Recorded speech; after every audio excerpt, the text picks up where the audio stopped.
So, magandang umaga po sa inyong lahat. Andito po mula inyong lingkod, Cell TV Official muling nababalik. At eto na nga, muli tayo magre-reaction. Pero bago ang lahat, shoutout muna kay Kuya Bal Santos, Matubang at sa buong team ng Kalingap. Sino ang ating re-reactionan? Dito, per lang tayo kung ano lang yung marinig natin. Yun lang yung ating re-reactionan.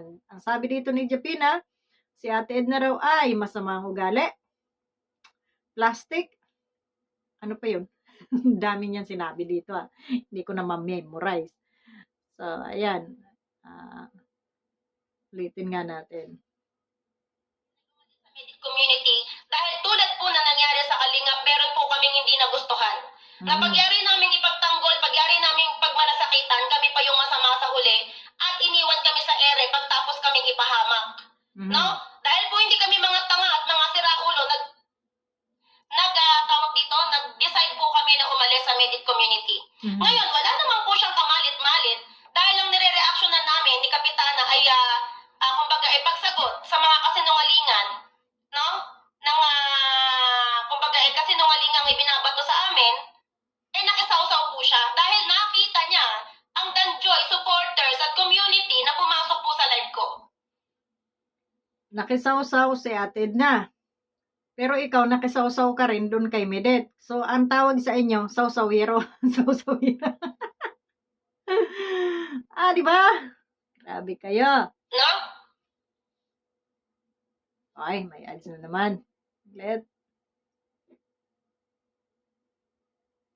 Ang sipag ng ads nila, no? So, ayun, habang inaano natin yung, ini-skip natin yung kanilang ads. Ayan. Makikita nyo din po yan, ano? Kahit saan po kami makarating, kahit saang husgado, kahit saang lugar, makikita po ang araw at oras, saan nag-umpisa, sino unang ng away, sino unang nag-umpisa, sino unang nag-content, ano bang nangyari at anong sinabi niya. Alam nyo, ang ano ko dito kay Japina, masyadong matalas yung dila, masyado siyang warpwreck, at wala nang inirespeto, no? Wala siyang, ito yung tao na panggigigilan mo talaga the way na magsalita, na yung pagsasalita niya ay kala mo untouchable na siya. Yung pagsasalita niya wala nang karespeto sa kapwa, sabi nga. Alam nyo, kahit naman siguro diba, kahit binanatan ka ng ganyan, yung pagsagot ng isang beses dahil gusto mong ipahayag yung iyong saloobin, ay okay na yon. Okay na yon yung pagsagot mo ng isang beses. Pero, ayun na nga, ang style kasi nito ni Japina, babanat, kahit hindi naman siya binabanatan, babanatan niya si Ate Edna. Tapos, pag binalikan siya, pag niresbakan siya, sasabihin niya wala daw siyang ginawa. Sasabihin niya, nananahimik siya ng matagal na panahon. Anak ng tipaklong. Kung nananahimik ka, dapat hindi ka nare-reactionan kasi tahimik ka, di ba? So, yun po yung malupit dito kay Japina na parang may amnesia, no? Na nginaungaw ngayon, ang sabi niya, hindi na. Last na ito na hindi na ako magtatapik sa Kalingap. Hindi ko na itatapik ito sa Edna Matubang. Ngayon, ayan na naman. Araw-araw, binabanatan mo sa Edna Matubang. Tapos, sasabihin mo, hindi ka biktima ka, hindi mo siya pinapakialaman. Paano sasagot yung tao kung hindi mo pinakialaman? 'Di ba? So, ganun lang. Ano bang nangyari at anong sinabi niya? Bakit nakasagot ang iyong kapwa? Teka lang. About kasi dun sa bigas, no? Hindi naman yata nabanggit ni Ate Edna doon yung pangalan ni Japina, nabanggit ba doon sa ano to, yung regalo o ayuda na nireaksyonan ni Ate Edna, no? At ang inaano niya dito, pinapatungkulan niya ay si Dan, no? Si Japina ba, kayo nakapanood kayo, si Japina ba nabanggit doon? Parang hindi naman. So, pero nakialam doon si Japina sa issue na yon, di ba? Ito po yun. Marami na po ngayon na mga supporter ng Danjoy ay bilib na bilib naman doon ngayon. So, hindi po niya ako pinangangalanan, ha? Pero maliwanag na maliwanag ang sabi niya. Ito po kasi yon. Madami na po ngayon ang supporter ng Danjoy na bilib doon. Sa akin po, hindi lang po niya ako pinangangalanan pero ako po ito. No? Pakinggan niyo po mga ka-Danjoy, ganito siya kapit Peter, ganito siya kaswapang sa pakinabang. Maninira siya ng kapwa niya para lang sa pakinabang. Again, hindi ko Grabe. po siya Ayan. Swapang, masama ugali, plastic. So, lahat ng masasakit na salita, sinasabi niya dun sa tao. Sa tingin nyo, itong pinagsabihan niya, mention pa niya yung name, ha? Samantalang si Madam Edna, hindi yata mini-mention yung kanyang name. Talagang direct to the point at direct to the face, no? So, sino ang hindi manggagalaiti sa Japina? At sino ang hindi sasagot sa mga ganyang banat mo dito kay Madam Edna? Kahit ang tao'y anong bait. Pag ganyan ka, kabalasubas ang bibig mo at ganyan katampalasan ang bunganga mo, ay talagang makakakita ka ng kaaway. Ha? Makakakita ka ng may sasagot at may sasagot sa'yo kasi nga hindi maganda yung mga pinagagagawa mo. Kung ikaw ay totoong may respeto sa nakatatanda sa'yo, dapat hindi ka naman minimension, ay di hayaan mo siya, no? Hindi yung ang punto kasi dito ngayon magtatanggol-tanggol ka kay Dan. Pinagtatanggol mo kunok si Dan, no? Na itong si Dan ay isang kalingap. Ito yung punto ko dito kasi napakahaba ng kanyang 2 hours, no?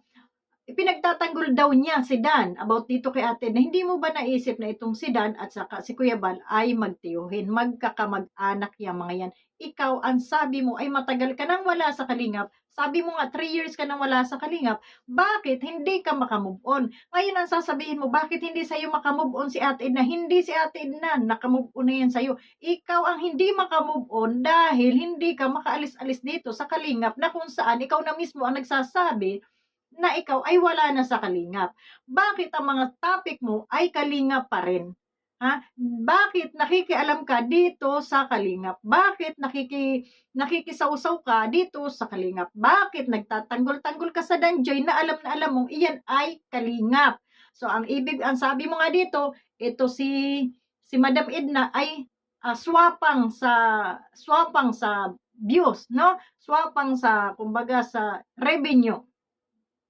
Ang tanong, hindi ba ganun ka rin?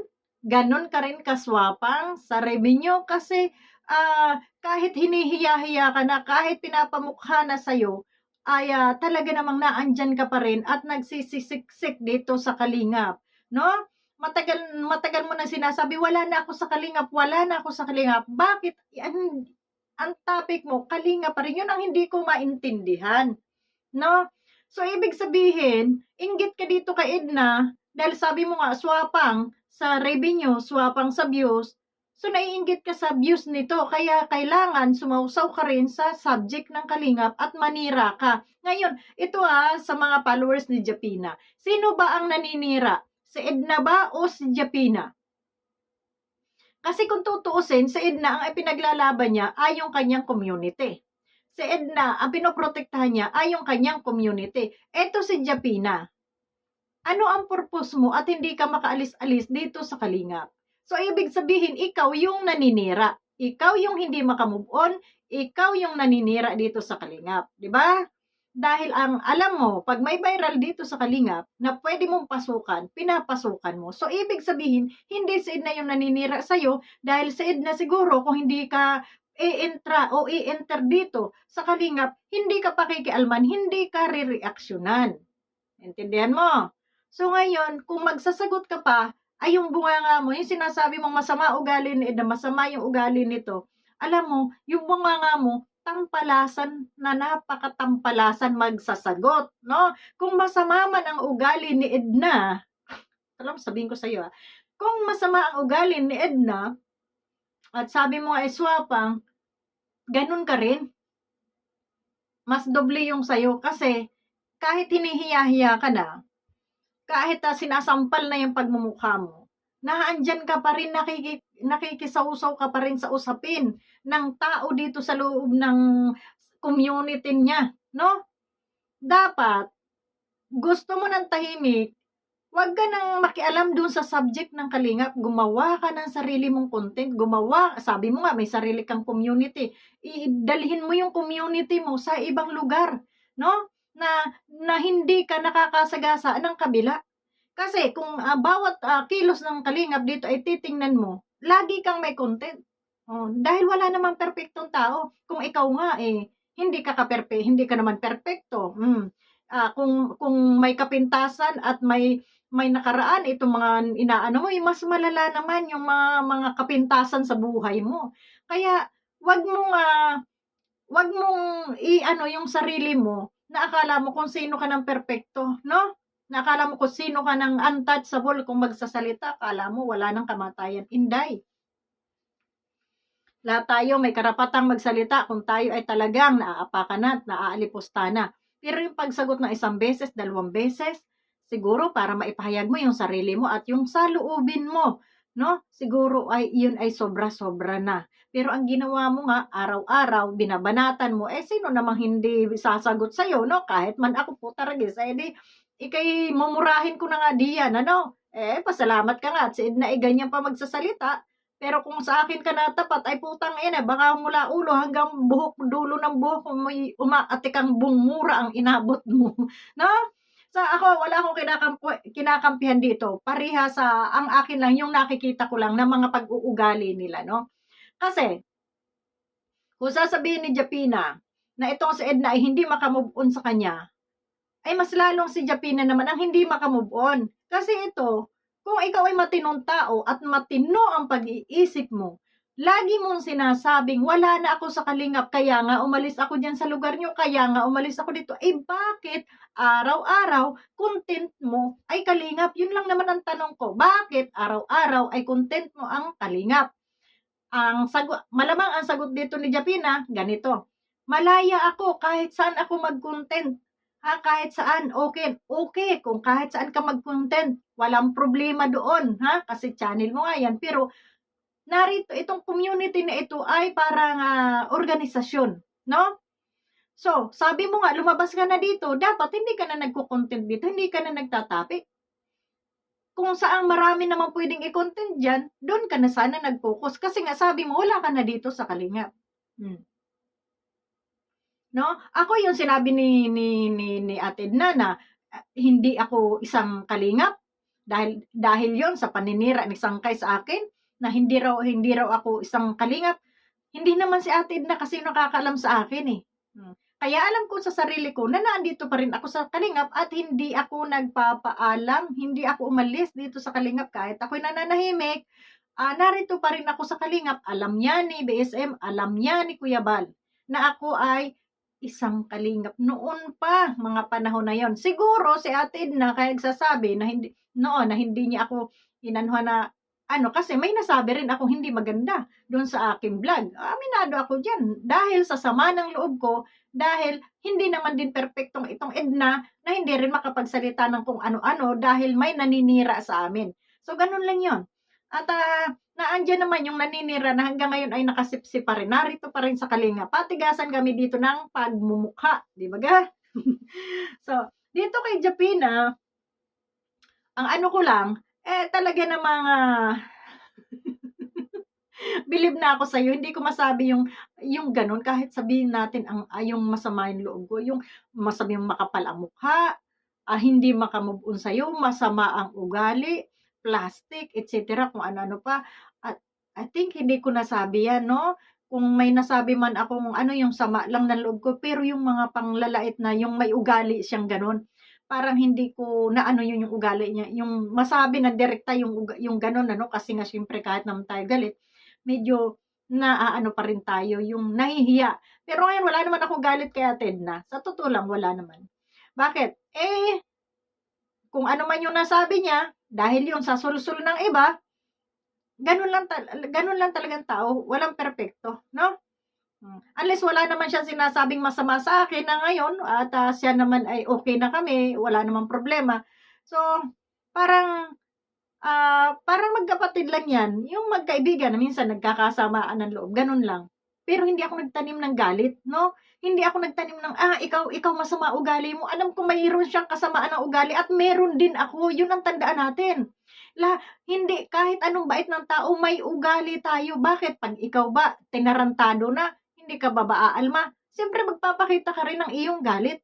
Magpapakita ka rin ng yung saluubin mo. Pero hindi kagaya nito ni Japina na araw-araw masasakit, masasamang lumalabas diyan sa bibig niya na mga salita. no? Maigi pa nga yata yung murahin ka, putang ina mong hayop ka, animal ka. Okay lang yun, one time lang, di ba? Pero yung sabihan ka at siraan ka, na ikaw ay masamang ugali, ikaw ay traidor, ikaw ay, ano to? Swapang, no? Ikaw ay plastic, kung ano-ano pa. Hindi maganda yan at hindi yan kayang sabihin ng taong sabi mo nga ay may utang na loob ka dahil diyan ka nakilala, no? So, konting preno-preno naman sa bibig, Japina, kasi nga, masyadong tampalasa na yung bibig mo, ano? Kaya si Ate Edna, talagang babanatan ka. Sige, magbanatan na lang kayo dyan at andito lang naman kami nakabantay. So maraming salamat po sa inyong lahat and God bless po. Bye-bye! Magkakape muna ako and good morning po sa lahat. Shoutout po kay Kuya Ban, shoutout kay Ate Edna and God bless po.